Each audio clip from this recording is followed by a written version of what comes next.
La guerra no es entre Rusia y Ucrania. La guerra es entre Estados Unidos y Rusia, que es cosa muy diferente. Se libra en Ucrania, pero no es una guerra de Ucrania y Rusia. ¿Por qué digo esto? Porque hay numerosos documentos del gobierno de Estados Unidos, documentos oficiales, que ya del año 1992, fíjate, estamos hablando de 30 años atrás, están planteando que, disuelta la Unión Soviética, Rusia continúa siendo un problema. Hay un señor que escribió esto, hizo un informe muy detallado, muy completo, que para su desgracia se filtró a la prensa.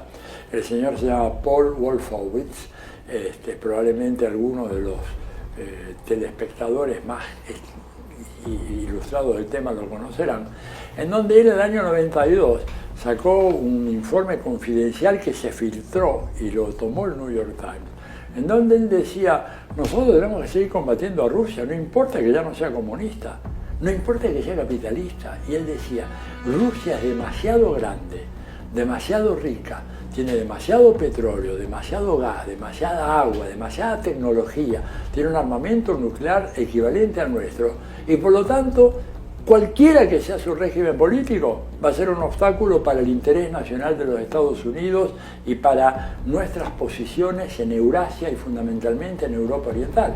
Así que tenemos que avanzar con sanciones, hostigando a Rusia, etc. Esto lo decía Wolfowitz y lo apoyaba todo el establishment político norteamericano cuando ya había desaparecido la Unión Soviética, se había disuelto el Pacto de Varsovia, ¿no es cierto? Y no había ninguna razón para mantener esa postura. Bueno, pero esa fue la postura dominante en Estados Unidos durante todo este tiempo, que se reforzó en el 2019 con un informe de la corporación RAND. La corporación RAND es un gran tanque de pensamiento que depende del Pentágono financieramente hablando. Para que te des una idea, emplea más de 1.800 funcionarios, o sea, es en realidad una universidad dedicada a temas de defensa y seguridad nacional. Ellos en el 2019 publicaron otro informe que por suerte también se logró filtrar en parte, en donde decían de que había llegado la hora de avanzar en la intensificación de las sanciones en contra de Rusia, los efectos de desangrarla en una guerra, desangrarla económicamente, y a los efectos de lograr este proceso que se llama de sobreexpansión de Rusia para que se involucre en una guerra. Recomendaban explícitamente, tal como te lo voy a decir ahora, instalar armamento letal en Ucrania. Este es un informe de febrero-marzo del 2019. Por eso, cuando se habla de la invasión de Putin, hay que tener todos estos elementos en consideración. En realidad, Putin está reaccionando a lo que era una agresión inminente recomendada por el más importante tanque de pensamiento del Departamento de Defensa de Estados Unidos. Y por eso te digo de que la guerra, en realidad, no es una guerra de Ucrania. A Ucrania la meten en la guerra. Primero, haciendo un golpe de Estado, en el 2014, golpe de Estado en el cual el gobierno de Estados Unidos tuvo un papel esencial. Probablemente para ilustrar esto se pueden poner las fotos de la subsecretaria de Estado para Asuntos Euroasiáticos, la señora Virginia Nuland, repartiendo galletitas y botellitos de agua a bandas de nazis, porque los tipos estaban todos con los emblemas nazis, la cruz gamada, la cruz de hierro, etc., en la Plaza Maidan, promoviendo que atacaran al gobierno de Yanukovych, que había sido electo y que había sido reconocido por la Unión Europea. Pero ¿cuál era el problema de Yanukovych? Que no quería, él y su fuerza política se oponían a que entrara la OTAN en Ucrania, porque dice: si viene la OTAN en Ucrania, vamos a tener guerra, porque los rusos no lo van a admitir.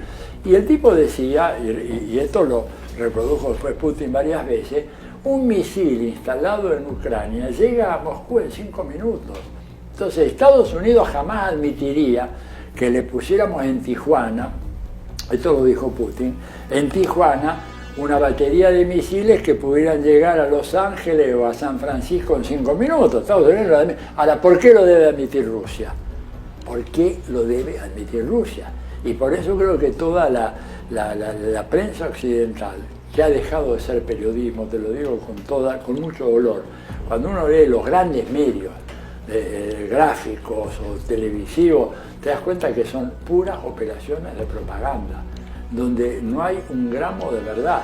Y esto no es nuevo, yo te cuento una historia.